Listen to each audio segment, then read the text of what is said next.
نبی پاک صلی اللہ تعالی علیہ وسلم نے فرمایا، بخاری شریف میں صحیح درجے کی روایت ہے، کریم فرماتے ہیں اگر تم وہ جان لیتے نا جو میں جانتا ہوں، اگر تمہیں اس کا علم ہوتا نا جس کا مجھے علم ہے، تو فرمایا تم رویا کرتے، تمہاری کیفیات اور ہو جاتی۔ بعض اوقات کچھ لوگ غیر سنجیدگی کا مظاہرہ کرتے ہیں، ہنستے ہیں، شغل بناتے ہیں، بہت سارے کام ایسے ہیں، بہت سارے فیوز و برکات ایسے ہیں جو انہیں ملنے ہوتے ہیں، نہیں مل پاتے، تو وہ غیر سنجیدگی طبیعت کی، لہجے کی غیر سنجیدگی، ان سے وہ فیوز و برکات اٹھا لیتی۔ میں دوستوں سے کہتا ہوں، آپ کسی جگہ محفل میں جاتے ہیں، آپ کسی دینی اجتماع میں جاتے ہیں، لیکن رستے میں اگر آپ شغل کرتے ہوئے جا رہے ہیں، ہنستے ہوئے جا رہے ہیں، آپ نے کیا فائدہ حاصل کیا؟ آپ جہاں بھی جا رہے ہیں، موبائل آپ کا آن ہے، موبائل دیکھ رہے ہیں، موبائل چلا رہے ہیں، موبائل ہی چل رہا ہے، تو آپ نے کیا سنجیدگی حاصل کی؟ پایا کیا؟ ہر کام صرف موبائل کے سٹیٹس کے لیے کیا ہے؟ تم اگر وہ جان لیتے جو میں جانتا ہوں۔ اصحاب صفا کے پاس قرآن مجید کی کوئی آیت تلاوت کی گئی تو وہ رونے لگے، صحابہ رو پڑتے تھے، اللہ کے خوف سے، خشیت سے رو پڑتے تھے۔ کوئی آیت تلاوت کی گئی، اصحاب صفا رو پڑے، ان کو روتا دیکھ کر حضور بھی آئے اور اللہ کے رسول کی آنکھوں میں بھی آنسو آئے، اور پھر اللہ کے حبیب علیہ السلام نے اس عمل کا اظہار فرمایا۔ حضور فرمانے لگے، جو آنکھیں رب کے خوف سے آنسو بہاتی ہیں نا، ان کو اللہ پھر دوزخ پر حرام کر دیتا ہے، پھر وہ جہنم میں نہیں جایا کرتا، وہ اللہ کے خوف سے چھلک پڑی، جذبات ابل کر باہر آ گئے۔ سعادت مند لوگ ہوتے ہیں، سعادت مند۔ نبی پاک علیہ السلام نے فرمایا، ترمذی میں موجود ہے، حضور فرماتے ہیں 3 باتیں خوش بختی کی علامت ہیں۔ یا رسول اللہ صلی اللہ تعالی علیہ وسلم کون سی؟ تو ایک تو حضور نے فرمایا اللہ سے ڈرو، اور دوسرا فرمایا بلا وجہ اپنے گھر سے نہ نکلو، اور تیسرا فرمایا اپنے گناہوں پر رویا کرو۔ اگر تمہیں رونا آ جاتا ہے تو یہ سعادت مندی ہے تمہارے لیے۔ مجھے کچھ دوست کہتے ہیں مجھے غصہ بڑا آتا ہے، تو میں کہتا ہوں مجھے بھی بڑا آتا ہے، بڑا آتا ہے، لیکن اپنے گناہوں پر آتا ہے، اپنی غلطیوں پر آتا ہے۔ مجھے زندگی میں جتنا غصہ آیا ہے اپنی کوتاہیوں پر آیا، جہاں جہاں مجھ سے سستیاں ہوئی ہیں مجھے ان پر غصہ آتا ہے، اور جب اپنے آپ پر غصے سے فارغ ہوں گے تو کسی اور پر بھی کر لیں گے۔ ابھی تو ڈھونڈتا پھرتا ہوں اے اقبال اپنے آپ کو، آپ ہی گویا مسافر، آپ ہی منزل ہوں میں۔ میرے عزیز، اگر انسان کو یہ سعادت مندی نصیب ہو جائے، وہ کبھی اپنے مالک کے خوف سے رو پڑے، کبھی اس کی محبت میں رو پڑے۔ مجھے بتائیں نا، بچہ جب رو ہی پڑتا ہے تو پھر اماں سارے کام چھوڑ کے متوجہ ہو جاتی ہے۔ لوگ کہتے ہیں وہ میرے پاس آیا تھا تو بس رو ہی پڑا تھا، تو پھر میں کیا کرتا؟ وہ رو ہی پڑا ہے تو معاملہ ختم ہو گیا۔ بچے کی شدید غلطی پر اسے ڈانٹا تھا پر وہ رو پڑا، نرم ہو گیا دل ماں کا، باپ کا، چچا کا، بڑوں کا، چونکہ وہ رو پڑا ہے۔ عزیز بھائی، جب تو بھی رب کی بارگاہ میں رو ہی پڑے گا نا، جب تو اس کی خشیت سے ٹوٹ ہی جائے گا نا، جب اس کے حضور آ کے عرض کرے گا نا، مالک میں کہاں جاؤں تیری بارگاہ میں نہ ہوں، کہاں جاؤں؟ اعلیٰ حضرت بریلوی رحمۃ اللہ علیہ کے والد تھے، بڑے درد سے دعا کرتے تھے، لوگ ان سے دعائیں کرایا کرتے تھے، اور عجیب سے نا دعا کے اندر محو ہو جاتے تھے۔ اپنے لفظوں میں بات کروں تو بڑی کھب کے دعا کرتے سن۔ بعض بندے رٹیاں رٹائیاں دعاواں کرتے ہیں، بس وہ ٹھیک ہے، ہاتھ اٹھا دیے، جو مولانا صاحب کہیں گے ہم بھی۔ وہ بڑے محو ہو کے دعا کرتے تھے۔ کسی نے ان سے کہا حضرت اتنی للہیت سے اور اتنی محویت سے اور اتنے ذوق سے دعا کیسے؟ فرمانے لگے میں نے اپنی بیوی سے طریقہ سیکھا ہے۔ سیکھنے والے سبھی جگہ سے سیکھتے، اپنے بچوں سے بھی سیکھ لیتے، اور جن کا خیال ہونا ہمارے پاس کل عقل آ گئی ہے، وہ بیچارے عقل کو خیر بات کہہ دیتے ہیں۔ جن کو سارا ہی پتہ ہے انہیں کچھ پتہ نہیں۔ کہتے بیوی سے سیکھا ہے دعا مانگنے کا طریقہ۔ حضرت وہ کیسے؟ فرمانے لگے اسے کوئی کام تھا مجھ سے، کوئی گھر کا خرچہ تھا، اس نے بتایا خرچہ، میں نے اسے کہا ابھی میرے پاس پیسے نہیں ہیں، آتے ہیں تو دوں گا۔ 2-4 دنوں کے بعد پھر اس نے کہا،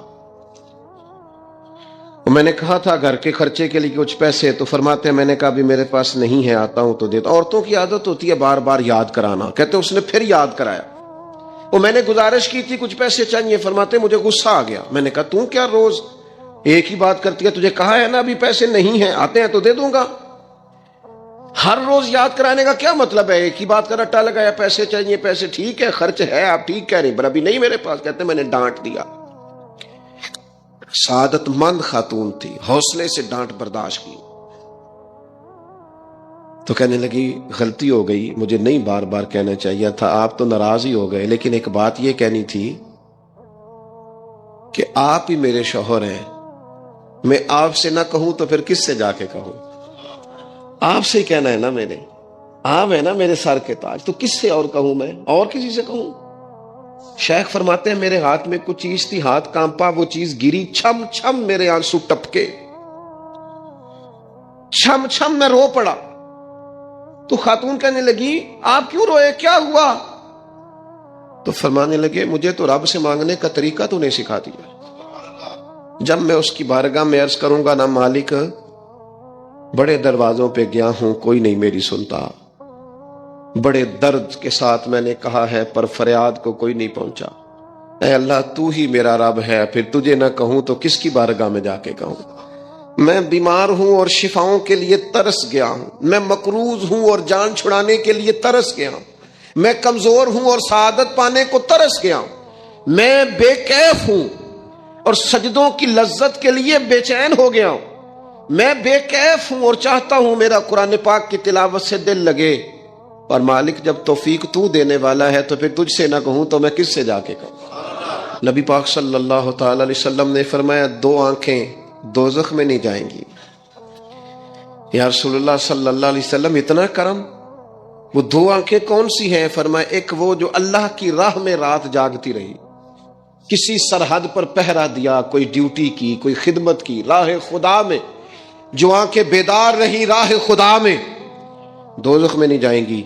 اور دوسرا فرمایا جو رب کی یاد میں رو پڑی، جس سے خشیت آئی، جو ڈر گیا، پر ڈرا اللہ کے لیے، آنسو فار سیل نہ ہو، کوئی اداکاری کا ماحول نہ بنائے، وہ اس طرح نہ ہو رو رو کے دعا، رکت انگیز دعا، اور فلاں کیا بات، فلاں کے بڑا رلایا اور فلاں میں بڑا درد تھا اور فلاں کے آنسو نکل آئے اور پیر صاحب قبلہ رو ہی پڑے، فار سیل نہ ہو چیزیں، اداکاری نہ ہو، اس کی طبیعت پر پورا اثر ہو۔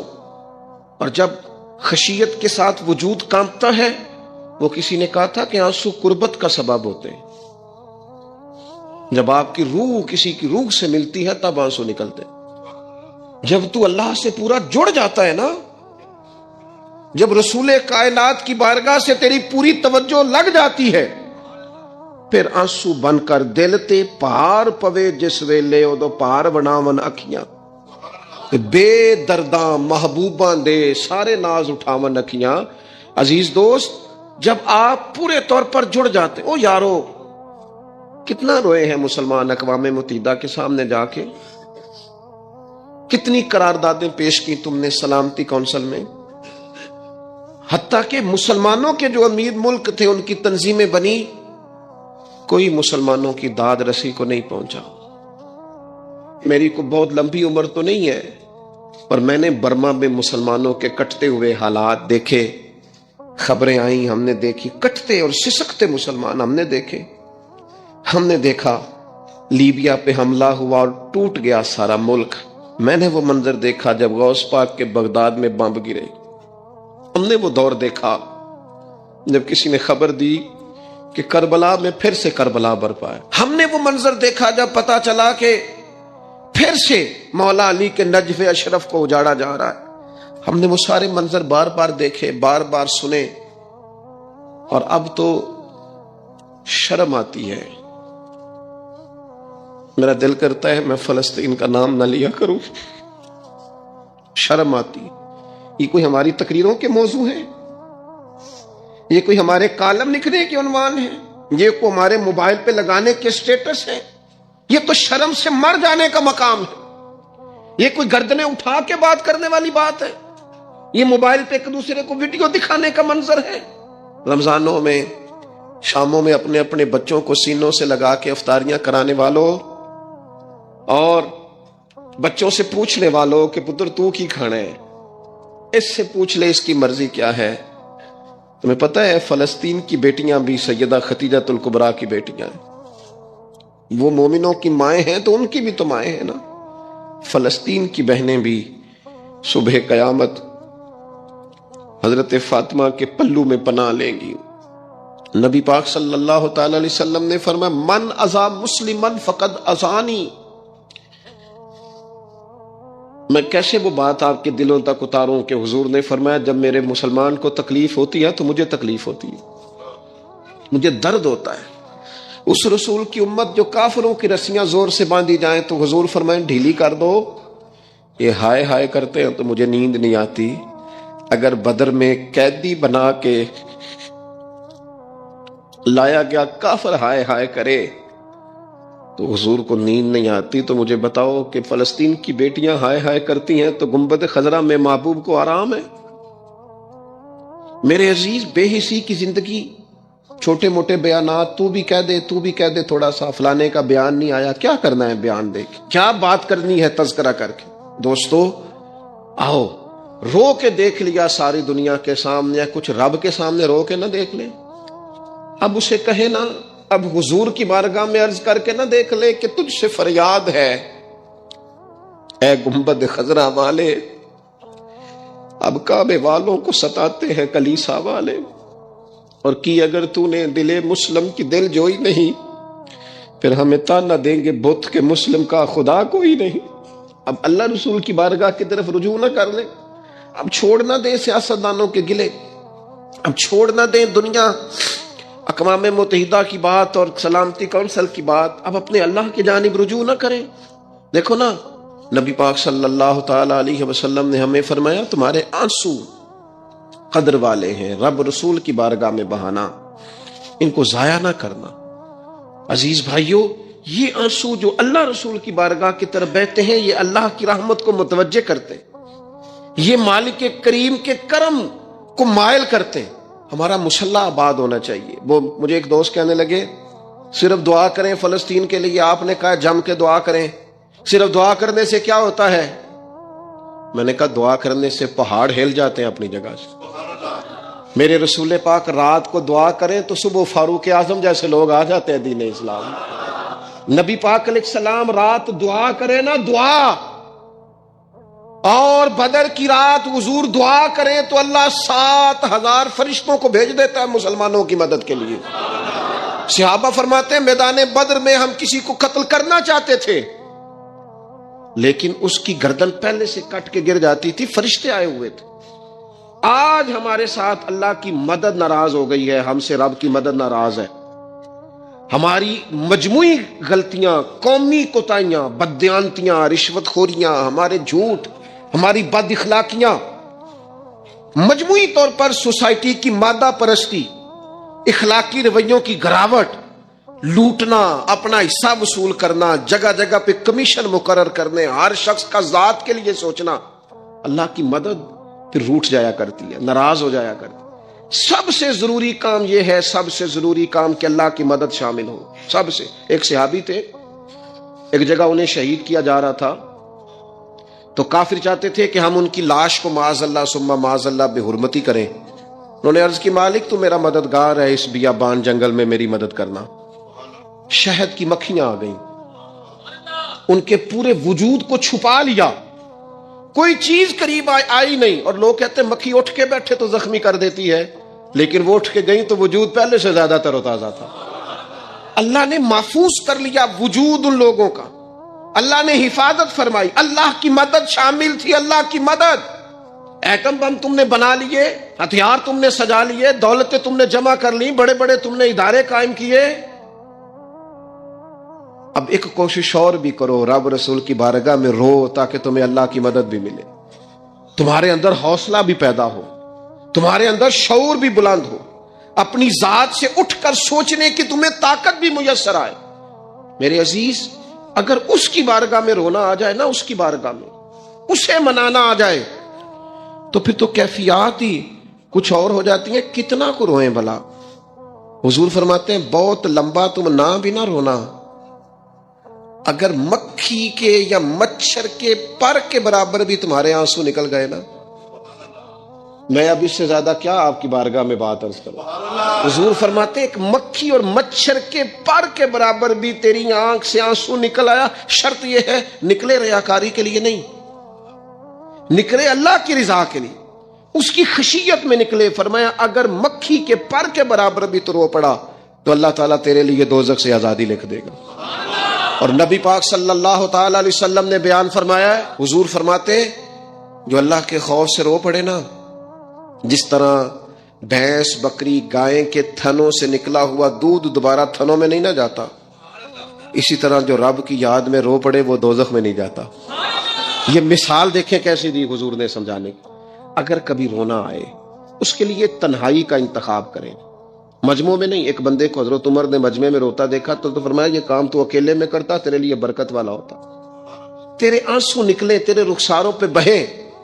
اور شیر خدا تو شیر ہے نا، حضرت مولا علی شیر خدا فرماتے ہیں اگر تیری آنکھوں سے کبھی آنسو نکلے نا اللہ کی یاد میں، حضور کی محبت میں، تو فرمایا ان آنسوؤں کو پوچھنا نا، ان کو چہرے سے صاف نہ کرنا. یہ تو آنسو اس قابل ہیں کہ تیرے رخساروں پہ رہیں، یہ تو روشنی ہے تیرے چہرے کی، ان کو پوچھنا نا. حضرت علی رضی اللہ تعالیٰ عنہ نصیحت کرتے ہیں انہیں رہنے دے، یہ آنسو بڑا قیمتی ہے، یہ نکلا تیری آنکھ سے ہے پر کسی کا ہو کے نکلا ہے، نکلا تیری آنکھ سے ہے پر کسی کے لیے نکلا، نکلا تیری آنکھ سے ہے پر اس نے تجھے بتایا ہے کہ تیرے وجود میں، تیری دھڑکنوں میں، تیرے جذبات میں کسی اور کا بھی حصہ ہے. یہ رب رسول کی رضا کے لیے چھلکا ہے. وہ حضرت شیخ سعدی رحمت اللہ تعالی علیہ آپ مہمان نواز بڑے تھے. حضرت سعدی کچھ لوگ نا بڑے مہمان، سارا دن یہی سوچتے رہتے ہیں کسی کو کھلانا کیسے ہے جی، دنیا آوے کھا کھا جاوے تے راضی ہوے بلا. تو حضرت سعدی مہمان نواز بڑے تھے تو قرضہ چڑھ گیا. قرضہ صرف مہمانوں کو کھانا کھلانے کا ہی تھا. تو ایک دن سارے ہی قرض کھا کے بیٹھ کے کہنے لگا بابا پیسے دیں گے تو جائیں گے، پیسے رکھ. سب جھگڑا کر رہے ہیں. تو حضرت سعدی کہتے ہیں وہ مطالبہ کر رہے ہیں پیسے دو اور مجھے ٹینشن ہے، ان کو کھلایا پلایا کچھ نہیں. تھوڑی دیر گزری تو ایک بچہ آ گیا کچھ بیچتا، اس نے آ کے کہا نوجوان نے کہ جناب میں مجمع دیکھتے ہیں تو بعض لوگ بیچنے والے آ جاتے ہیں، اس نے وہ چیز بیچنے کے لیے سامنے کی تو کہنے لگا لینی ہے. تو حضرت فرمانے لگے میرے مہمانوں کو دے دو کھا لیں. انہوں نے دے دی. اب وہ کہنے لگا پیسے. تو حضرت بڑے پریشان ہوئے، کہنے لگے بیٹا آپ بھی بیٹھ جائیں، یہ بھی سارے پیسے لینے ہی آئے ہیں، ان کو ملیں گے آپ کو بھی مل جائیں گے. تو وہ نوجوان رو پڑا، کہنے لگا حضرت صاحب میں تو یتیم ہوں، بہنیں اور ماں انتظار کر رہی ہیں. حضرت بڑے پریشان ہو، یہ کیا ہو گیا؟ فٹافٹ سوچنے لگے کہیں سے بندوبست ہو اور اس کو میں فارغ کروں. وہیں بیٹھے تھے کہ ایک عقیدت مند نذرانہ لے کے آیا، ڈھیر سارا نذرانہ پیش کیا. حضور میرا دل کرتا ہے، اور حضور کا فرمان ہے جو بن مانگے ملے وہ اللہ کی طرف سے، اسے قبول کرو جو بغیر چاہت کے آئے. تو اس نے نظر پیش کی تو وہ ڈھیر سارا نذرانہ تھا. حضرت نے جن کے پیسے دینے تھے سب کو دیے، اس کو بھی دیے، سب قرضے ادا کر کے بھی تھوڑے سے بچ گئے. تو ایک بندہ صاحب دل تھا، کہنے لگا حضرت ہم بڑے دنوں سے آ رہے تھے، پیسے نہیں مل رہے تھے، آج کیسے مل گئے؟ فرمانے لگے تم میں کوئی رونے والا کوئی نہیں تھا، ایک بھی رونے والا ہو تو باقیوں کا کام بھی. سنو نا، حدیث ہے بہقی شریف میں، حضرت حیثم بن مالک رضی اللہ تعالیٰ عنہ فرماتے ہیں نبی پاک علیہ السلام خطبہ دے رہے تھے، تقریر فرما رہے تھے، حضور کی باتیں دلوں کے میل کچیل اتارتی چلی جا رہی تھی. فرماتے ایک شخص نبی پاک علیہ السلام کے سامنے بیٹھ کر حضور کی گفتگو سن رہے تھے، وہ رو پڑے. ساری گفتگو چھوڑ کے نبی پاک صلی اللہ تعالی علیہ وسلم کی توجہ اس شخص کی طرف ہو گئی. ہوا کیا ہے؟ وہ تقریر سنتے، بات سنتے بس رو پڑے. تو نبی پاک علیہ الصلوۃ والسلام فرمانے لگے آج اگر وہ سارے مومن بھی یہاں موجود ہوتے جن کے گناہ پہاڑ. اگر آپ کو یہ بیان پسند آیا تو ویڈیو کو لائک شیئر ضرور کریں، چینل کو سبسکرائب کریں اور بیل آئیکن دبائیں تاکہ ایسے ایمان افروز بیانات آپ تک پہنچتے رہیں. اللہ ہمیں نبی کریم صلی اللہ علیہ وآلہ وسلم کی نصیحتوں پر عمل کرنے کی توفیق عطا فرمائے. آمین.